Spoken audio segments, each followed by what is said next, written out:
Hey, everybody out there in YouTube land. I am Adam Smith, the attachment specialist. I'm glad to be here with you today. If I look down, it's because you guys chat are right down here.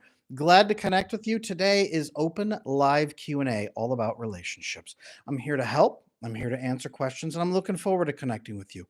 You know, I am going to be doing all this month, instead of 2 live streams a week, 3. I'm going to be live streaming Tuesdays and Wednesdays and Saturdays. Now, the times may jump around a little bit. Make sure you turn on notifications and make sure that you can stay tuned. But pop in when you're ready and ask me those questions. Chat, say hi once you get here. For all those who are watching the replay later, I want to make this as useful to you guys as possible with the questions that I am answering here today. You're going to see some of the biggest relationship questions. I know it because I get a million of them in the comment sections, and I love it. And thank you so much, you guys, for spending the time to type out your questions. I hope I've answered as many of them as I can get to. Today, I'll be answering even more. Chat, glad you're in here. Becca, glad you're here. Callie Kiwi, good morning. Glad to have you caught me live as well. Glad you're here. It's Stefania as well. Is anybody out there right now in the month of July struggling in a relationship or struggling in dating or even struggling to find the right person for you? This summertime, we always have like the summer flings. Everything's so easy. So many people are having fun. This is actually the hardest time of the year romantically for the majority of people because there's so much pressure. There's so many feelings. There's so much pressure to make it great and wonderful. And the people that aren't feeling great and wonderful notice it a lot more. It is very intense. One of my dear friends growing up, he called Valentine's Day Singles Awareness Day because you get highlighted. Summer is unhappy romance season. It's unhappy romance season. If you have not been happy in romance, this highlights it more than ever. So if you're struggling with that, hit me with your questions today. It's not just you. Yes, I'm dating a dismissive avoidant, truly struggling. Jezebel, tell me more about that. What is the biggest problem in your relationship right now? And let's get that figured out. Yes, struggling. Got it. Got it. All right. Well, let's get this sorted today. Start hitting me with your questions and let's do it. HSP in the marriage course. Wonderful. Thank you. I just did release my new How to Build a Secure Marriage course. HSP, thanks for the reminder. It is on adamlanesmith.com. If you have any questions about that, I'm also here to answer those. I'm the problem. Oh, I see. Gotcha. I made it to a live. Alexis, ask me a question here. You're here for the live stream. Kiwi, so are you. Hit me with your questions. If I cannot chase, does that mean I cannot write a man I have been dating? Absolutely not. So there is chasing, which is when they are not interested, you're going to try to make them interested. It's you overperforming. Chasing is overperforming and making up for their lack of interest, their lack of attention, or whatever it is. We do not want you chasing. Not ever. Now, talking, exhibiting needs, communicating, we absolutely want you communicating. Hey, it's been a little while since we connected. When can we connect again? That would be you letting them know that you see distance, but also asking for a reconnection. And that's not chasing. Hey, I'm interested. When can we reconnect? That's great. Elok, thank you so much for that donation. Well, I am glad to be helpful to you. If you have a question here today, please hit me with your question. Let me know how I can help. But thank you very much for your kindness. I appreciate you. Give me your question. I'll answer it. HSP, how does a boyfriend develop a vision? I carry the vision and I can't. How to get the boyfriend to develop a vision? So this is a masculinity thing, to be honest with you. Men need to be in a state where they actually believe they have a future and that they have the skills to reach it. And then they need to push forward into building that vision. And quite honestly, the feminine's job is not to build vision. The feminine's job is to say, hey, there's a dragon over there. You go kill it. That's the feminine's job, is to call the masculine to the quest. Hey, I want to build something with you. I'm not sure what that is. I need you to bring a vision to me so that I can refine it and improve it and work on it with you for the rest of our lives together. I want to build with you. I need you to build that vision. That is part of our relationship, and that's what I need from you. When are you going to get that done? Who are you going to talk to? How are you going to figure this out? I can maybe help you find some resources, but you're going to need to do that because that's your job. Are you going to do your job? That is exactly how the feminine calls the masculine to go kill that dragon. I know you can do that, HSP. Kiwi, I've been dealing with an avoidant attachment partner.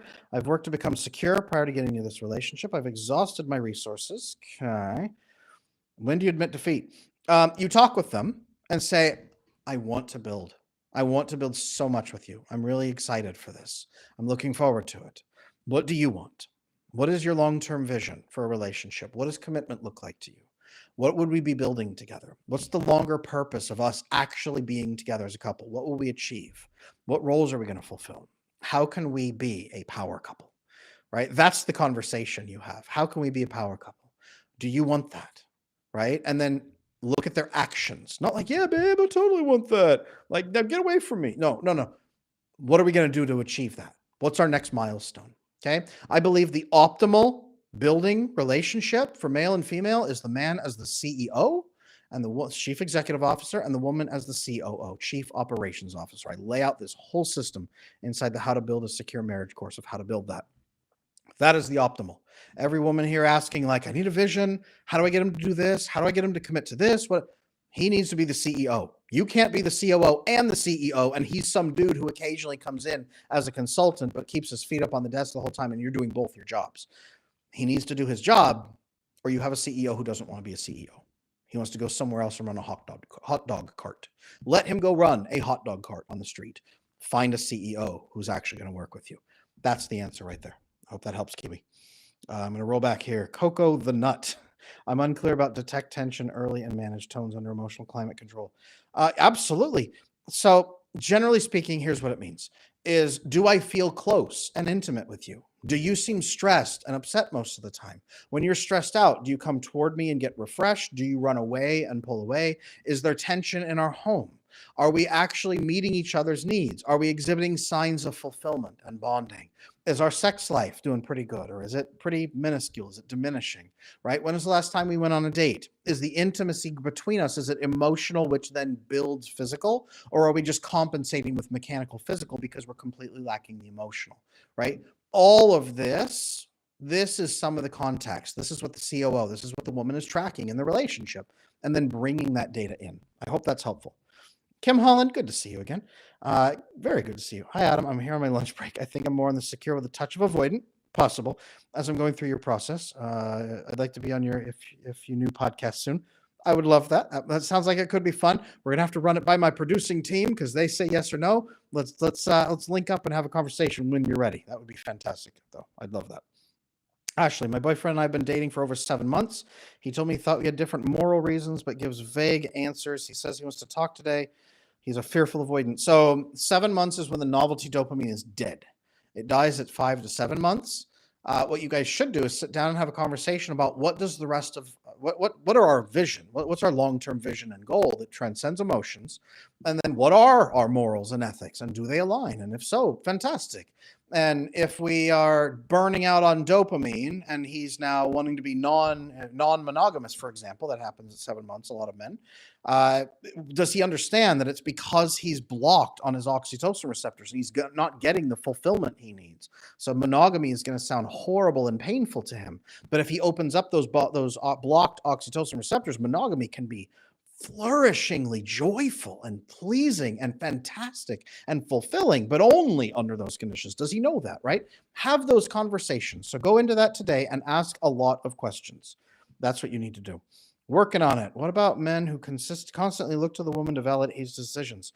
Nope, he needs to grow out of that. That's anxious attachment style. That's insecurity. He needs a lot more men around him he can be checking in with, and he needs to grow his confidence through skill mastery. That's the answer there. James, after my wife's emotional affair, she's DA. I'm anxious attachment. I find it hard to work with her on rebuilding our marriage. She shuts down during communication. So the reason you're having a hard time is because she's exhibiting exactly the same signs that then led into the affair, because it begins with absolute lack of emotional intimacy and teamwork and team building and focus. And then it leads into that affair again and again and again. So your brain's saying the pattern still is there. It's going to happen again. Your brain is telling you that. So she has to actually fix her attachment patterns to show you that she's going to fix it. Otherwise, yeah, no, this will not work, unfortunately. Oh man, it skipped once and it's like skipping. There's a bunch. These questions are great. I'm going to try to take one from everybody. I don't want to leave anyone out that way. Becca, how do you call them to quest without overperforming? Literally saying, I need you to do X. If you can do X, I will have capacity for Z. But I can only really do Z if you can do X for me. I am not doing a transaction here. I'm not refusing. I don't have capacity. I need your help for doing X. Can you do X? That is the conversation. I want to give you everything. I can't. If you can do this for me, it opens up this, and then I can. Help me. That's the conversation. April, I guess it's just over. I'm going to pick up the pieces. I sense he cares. Uh-oh, did I miss something? Nope, that's the first one. Okay.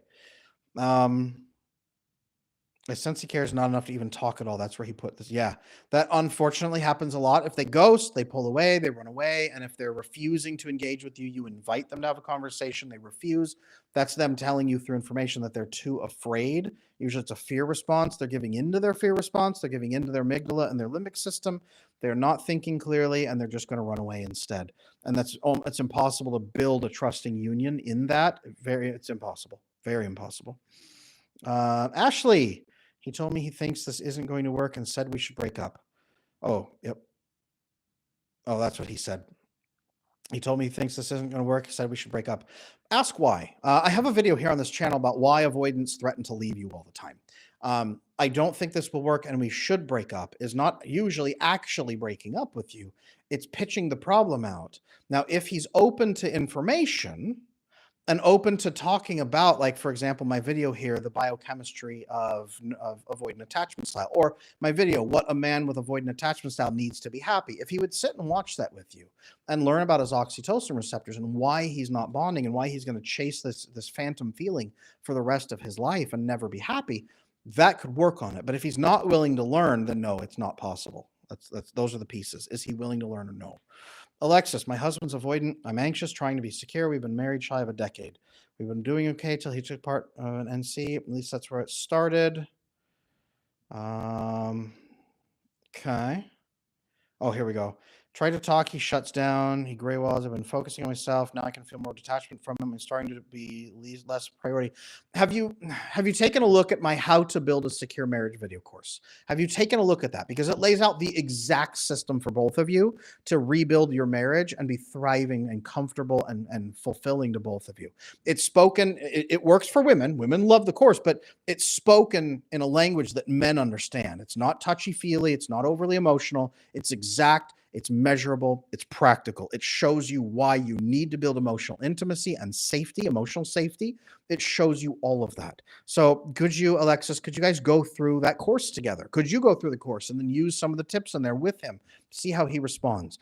Fascinating research. When a partner learns new skills and then uses them and forces the cycles to change, within 1 month, 76% of partners start exhibiting the same healthy behaviors in return, even if they weren't told why the changes happened, even if they didn't go through the program with you. 76% of the time within the first month. Very, very common. Powder Puff. Question. Anxious wanted to end the relationship. I'm the avoidant. The anxious won't leave me alone. I blocked him from everything. Now I fear he's going to come to my home. Is this normal? He's anxious, but he wanted to end the relationship. You're avoidant. Now he won't leave you. Is this normal? It's usually a massive oxytocin addiction, that they are addicted, they don't feel safe, they are freaking out. I'm curious if he's actually anxious or if he's the disorganized type. You might want to look at what's called loud disorganized type. Other people will call it fearful avoidant, where they have avoidant traits. They freak out, break up the relationship, sabotage it. Then when they get their freedom, they freak out again, and now they feel abandoned and alone and unsafe, so they come rushing back, and you become their source of safety. It's exhausting for the avoidant person. It's painful and agonizing for the anxious person. It's unfortunately very normal in an anxious avoidant dynamic. If you ever feel unsafe, please take steps to get safe. But that is an unfortunately very common dynamic for the anxious person to have an overwhelming oxytocin addiction. And the avoidant person doesn't understand that because their oxytocin receptors have been blocked most of their life. So that's usually the disconnect there. Techie. Hey, Adam, what's your view on modern man today? Has society made men out of alignment? Our experiences when I date men, they can't hold a woman, or is the problem within me? No, I just had a fascinating conversation with Chris Williamson from the Modern Wisdom podcast about this. That episode will drop here in another couple of weeks, most likely. Modern men are trained to essentially be pleasing to women. And when they either break out of that through avoidant attachment style, they become very juvenile and aggressive and angry. and push back, or ethical variant, they just run away and leave and have no connection, or they become very pleasing and anxious. Now, I was working with my mentor, Dr. Robert Glover, who's been the leading expert for 40 years on anxiously attached men and seeing it increase. He's actually seeing, and I agree with him, the numbers of anxious men increasing to such an extent that there's now more anxious men than anxious women, we think. And women are becoming increasingly avoidant to compensate in the other direction and be their own masculine, because there's no one being masculine anymore. So you're not wrong, Techie. You're absolutely not wrong. We need to increase the masculinity in men, which means increasing their security. We absolutely need to do that. I talk a lot about men need power. Men need a sense of power to be calm and safe, not power over you or power over others to hurt them, power over their own emotions, their own feelings, and their own outcomes, so they can achieve things, skill mastery, growth, protecting others, providing for others. They need power, efficiency, effectiveness in their world, and most men don't feel they have that. It's been taken away from them completely since infancy. Chocolat, how an avoidant reacts when his partner sees his true self, finds out about his attachment style, which he's extremely scared of, and still likes him. He'll be deeply confused, usually, like, oh, you see this part of me, and I'm very confused. Why are you accepting me? Nobody does that. Are you trying to steal my kidneys? Like, that's like suspicion. And then, like, what does this mean? This feels unusual. I am nervous. The oxytocin that will flood through his system as his receptors creak open, he gets oxytocin, and it feels completely bewildering to him. It is completely confusing to him. Elok, thank you so much for that kindness. I appreciate your donation. Thank you so much. Please do ask me anything live stream more often. Okay. I'm going to make sure that I'm going to start taking care of some of that out here. I'm doing that. Thanks for saving me from red pill hell, by the way. I'm anxious. Glad. Very glad. Well done getting out of it, or well done avoiding it. I'm proud of you. That is the one area most men go to, because it's the one area promising the fastest returns on getting power and control. But what it unfortunately teaches a lot of men, most men who go into it they just want intimacy. They want a wife. They want family, if that's possible. And if not, then they want a little bit of sex, but not to hurt anybody. It tries to teach them the red pill teachings, typically the more radical ones, especially who have the biggest followings. It teaches them instead how to prey upon anxiously attached women and become the aggressor. And not like usually horrible evil, but like just doing unkind things that will inflict sadness and sorrow on her. And the same things he's trying to avoid. And most men then come out of it and say, this is not who I want to be. I've actually hurt some really good people. This sucks. And then he's ready for the next phase of his life. And that's secure attachment.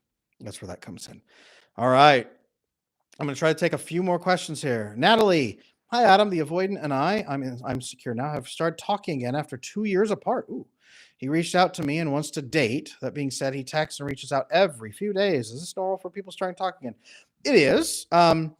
What you need to do is not lead with, not trust words, not trust potential, not trust intent. Ask questions. What have you changed since the last time we dated? Who keeps you accountable? How have you grown? What have you learned since then? What have you changed in your relationship approach? How do you talk to people differently? How's your teamwork skills these days? Who helps you when you close off from the world, and who keeps you open? Are you white knuckling it and we just have to trust your stress level? Or do you have a whole system in place where you have completely changed that? Tell me about your relationships and friendships and family now. Tell me what those look like now. How are you more open with everybody around you? Those are questions, and luckily this is recorded, by the way, so this replay will be up for you to ask those and type all of those questions out. But all of those questions need to be very carefully addressed. Ladies, don't date for potential. If you are older than 20, don't date for potential. Date for actions, movement, and following through. He needs to have a vision of some kind. He needs to be addressing issues. He needs to have people he's working with. He needs to have a mentor. He needs to have accountability outside of you. It's not good enough to say, I'll just white knuckle it. And remember, he needs to be making progress. This does not mean he has to have 10 billion in the bank. Don't date for raw potential. Date for what the man is doing. Boom. Jeanette Anderson, the people who say, if you've not heard from him in a while, 4 weeks, never write him first. As a woman, he's not interested. I don't say never, ever write back. I say that if you don't hear from a man in a couple days, you send a message that says, hey, we haven't spoken in a couple of days. I'd love to reconnect. When's a good time to do that? Okay. Not 18 text messages declaring your undying love. That drives him away if he's avoidant. If he's stressed out, it's been a couple of days. Hey, it's been a couple of days. I'd love to reconnect. When can we do that? A week goes by. Hey, I still haven't heard from you. I still would very much like to talk again. When is a good time for you? Not, let me know when you're ready. When is a good time for you? Direct the question. Okay. After 2 of those, he hasn't responded, and another week goes by. Now you move on. Okay. If he chooses to circle back, he has a lot of explaining to do. Make sense? That's the pathway. I'm trying to get one from each person. I'm trying to be careful here. I don't want to miss anybody. Celeste, I spent childhood chasing connections with an avoidant dad. Then in adulthood, I got in a 14-year relationship with an avoidant. Yep. Finally broke free from chasing. How does one recover, heal, and find security? Building fully secure attachment is incredibly important, and it actually takes a structured program. I don't know if most of you guys know this, but I have a structured exact program for fixing your attachment issues. One, you can take the course that I built, the Attachment Bootcamp. It walks you through fixing your attachment start to finish, fixing it within yourself, feeling calm and settled and secure, fixing it in your relationships, fixing it in your family, fixing it in romance. It walks you through step by step the exact things you must do. People take the Attachment Bootcamp and fix their attachment completely.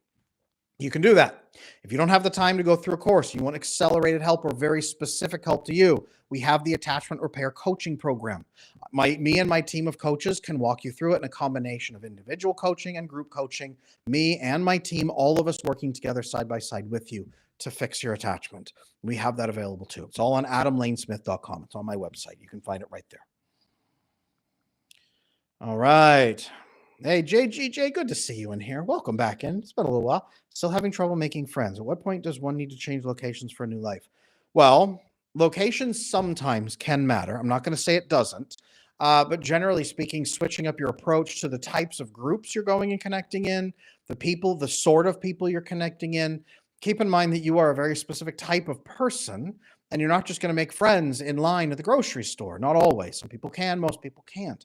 Going places where high performing people are going to be with you, going there and making those social connections with them.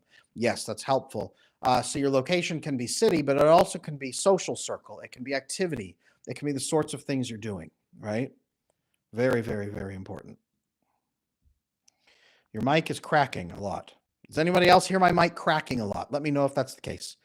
Secure attachment, we check in. I think my ex is breaking the cycle. He seems to have changed so much over the year and a half. Good. He spends a little time helping me with issues around my house. How can I tell if this is real? Is he having relationship discussions with you? Is he actually building forward into a future with you? Is he actually having special implemented plans with you? Is he being open and communicative about his thoughts and his emotions? Yes, it's cracking a lot. I hear you. Okay, gotcha. Thanks for letting me know, you guys.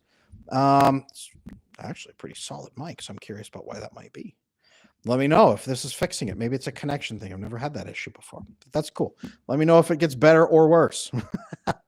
Give me a heads up, team. Thank you. I appreciate you guys. I really do.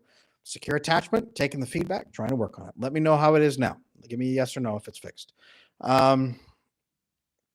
The mic crack makes it feel like a radio show. Nice. I like that. I like that guy that comments. Boar123, a fearful avoidant girl broke up with me 30 days ago. She has a lot going on in her life. She doesn't want to be in a relationship. I know she loves me. Should I give her the space or reach out from time to time? How long have you been together? Number one, very important information. And what makes you want to try to stay connected to her? If she broke things off like that 30 days ago and says, I don't want it to be in a relationship, I have too much going on. Well, she's going to have more going on going forward in life. So that's not really a successful strategy for managing life. Okay. Tell me that. Ruthie Sony, which attachment style is BPD? Borderline personality disorder. The personality disorders are extreme versions of the attachment issues that go off the ends of the spectrum that fully overtake the person so that they don't have moments of reflection and lucid moments where they say, maybe I'm the issue. Maybe I can change myself. I need to look at my own behavior. They stop that completely, and the brain reorients to not have close, intimate empathy with other people. It actually blocks that and even prevents that and the lucid moments. So borderline personality disorder is a blending of anxious and avoidant, what we call now disorganized style. It's a blending of disorganized style taken to absolute extreme where the brain says, I'm never going to connect with anyone and I will now manage them. Even if I have to threaten violence against myself or against others and have extreme mood swings, I will control and manage other people and not have lucid moments. That's borderline personality disorder. I'm not here to demonize people with those. They are suffering tremendously. They also are very dangerous in relationships for other human beings. So they need to go through doing their work. They need to improve. They need to actively be diligently working on that. Okay. Harshita, my partner says mean things to me and I feel really bad. When I confront him, he twists the meaning and makes it sound not that bad, but I'm still feeling bad. That is called manipulation and emotional abuse and gaslighting and then stonewalling. That's what that means. So very rarely do you hear me use those terms, but that's what those are. So those are indicative of usually manipulative avoidant attachment style. Remember that there's two subtypes, ethical avoidant, which is where I try to train you guys to work with ethical avoidant partners if you want to, and manipulative avoidant, where I say, don't try to work with them. They need to meet you at a safer place because emotional intimacy is not established. So Harshita, you are living without emotional safety. That is a horrible place for any person to be. That relationship is currently non-functional. I'm not saying break up tomorrow. I'm saying have discussions that either create emotional safety or refuse to be in the relationship anymore because you need emotional safety as an absolute base minimum to be able to function as a human being, even in the rest of your life. So this relationship is now eating away your ability to have a functional life. Keep that in mind, emotional safety. Okay. Alicia, so Adam, I'm asked my man to take the attachment assignment test. I'm pretty sure he lied. It says he's secure attachment style. What does that say? Well, you can go through most tests and fake your way through by assuming the answers that the person wants to hear. You can do that. It's pretty easy on securely attached tests to lie your way through if you want to. It's pretty easy. As if you know what would a person in therapy do? Well, they'd probably do that, and it's disgusting, but whatever, I'll pretend. Some people can do that. Did he do that? I don't know. Why don't you talk to him about that? Because go through them question by question and do the test with him. Cool, let's take it together. Here's this question. What did you answer? Well, I see you do exact opposite of that all the time. Where's that coming from? Why did you answer it this way if you do the opposite? This is a great way to start having that conversation. Now, depends how in your face you want to go. Depends how in your face. Guy that comments, only empathize with other empaths. You'll be a magnet for narcissists. Pro liar got to say the things they want to hear. I hear that. I think that securely attached people who are at least 70% secure, you don't even have to be perfect, guys. You don't have, there's no way to be perfect, but 70% secure, where you most of the time do the right thing. And if you don't, you catch yourself and loop back later, right? And you can connect to somebody else who is roughly the same. They mostly try to do the secure thing and occasionally fall short and then loop back and self-correct later and say, hey, sorry, that was inappropriate, and fix it. This is good enough. This is good enough to build a successful, thriving relationship. It doesn't even have to be more than that. That is good enough. That can make it work. And then over time, you build a successful, securely attached relationship. That's actually the model I show inside how to build a secure marriage. It's not how to each become secure individually. The boot camp is for that. Okay. How to build a secure relationship that allows each of you to grow into secure attachment because of your bond, not how to fix your partner. It's how to build a secure romantic connection where the love thrives and you can each heal and repair and grow into the security together. That's a secure marriage, and that's what that relationship does. Honey, good to see you in here. I struggle making genuine female friends. I often end up with anxious or desperate men and just trying to sleep with me. Yep, loneliness makes it a pattern. I keep finding myself in compromising situations. Unfortunately, this is common for a lot of women with avoidant attachment style or disorganized attachment style. It's harder to connect with other women on an emotional level. And usually if you have disorganized attachment style, you'll trauma bond with other people, not trauma bond, trauma dump. And then you bond because you have shared trauma. Now, the factor that changes most of this is learning to connect to other people through sharing really exciting goals and what you're achieving and how you're growing, connecting to high performing people who are growing and achieving and building, and then talking about that instead. And yes, you happen to come from darker pasts, but that's not where you necessarily bond. You bond because you're both so excited about the lives you're building, and you encourage each other in it. That's the transition usually that most people need to follow through right there. That's the piece. That's absolutely the piece. How to tell if an avoidant is a true avoidant or narcissist. I have a whole video on this, NMOS.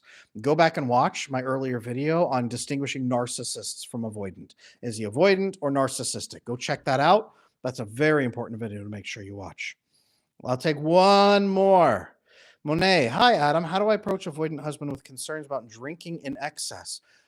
I'm going to tell you this. I have a master's degree in psychology. I was a licensed marriage and family therapist for many, many years. During my clinical practice, I had a mentor who taught me this.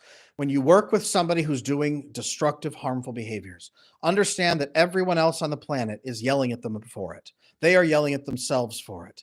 Everyone's yelling at them for it. Be the one person on the planet who doesn't yell at them. That doesn't mean you accept and accommodate and become codependent.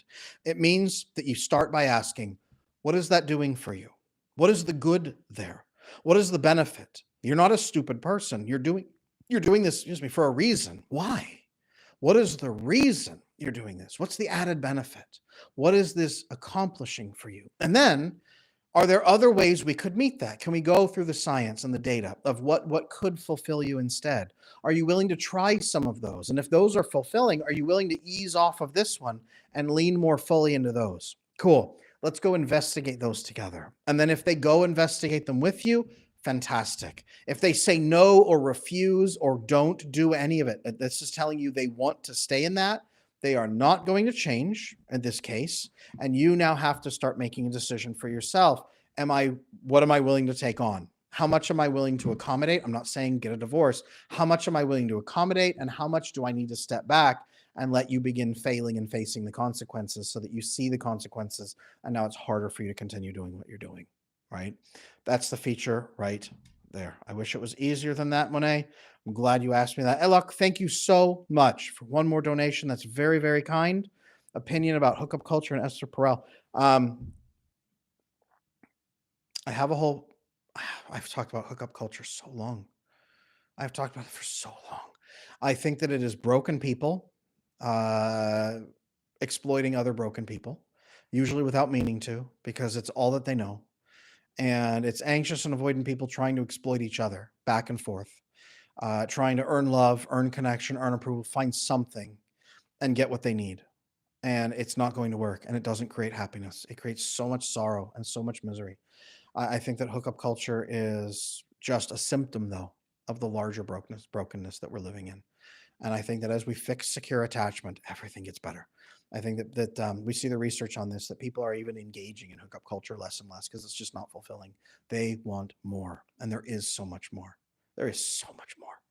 So, all right, there we are, guys. This was wonderful. I'm going to be back tomorrow, same time, 11 a.m. U.S. Central Time. And then I'm going to be back on Saturday, 2 p.m. U.S. Central Time. Right now is on my schedule. I'll be back both days. Take care of yourselves. Be secure. Check out adamlanesmith.com. Get the courses on there if you need the boot camp to become secure, or you need the marriage course to build a secure marriage, or you need the How to Love an Avoidant Man course to understand how avoidant men think and communicate and build a relationship with him. Any of those courses are available, and me and my team are here to coach if you need direct assistance. Reach out, support@adamlanesmith.com, or reach out through our website. I will see you guys again tomorrow. Please take care of yourselves. Thank you for the wonderful questions. Be good. I'll see you tomorrow.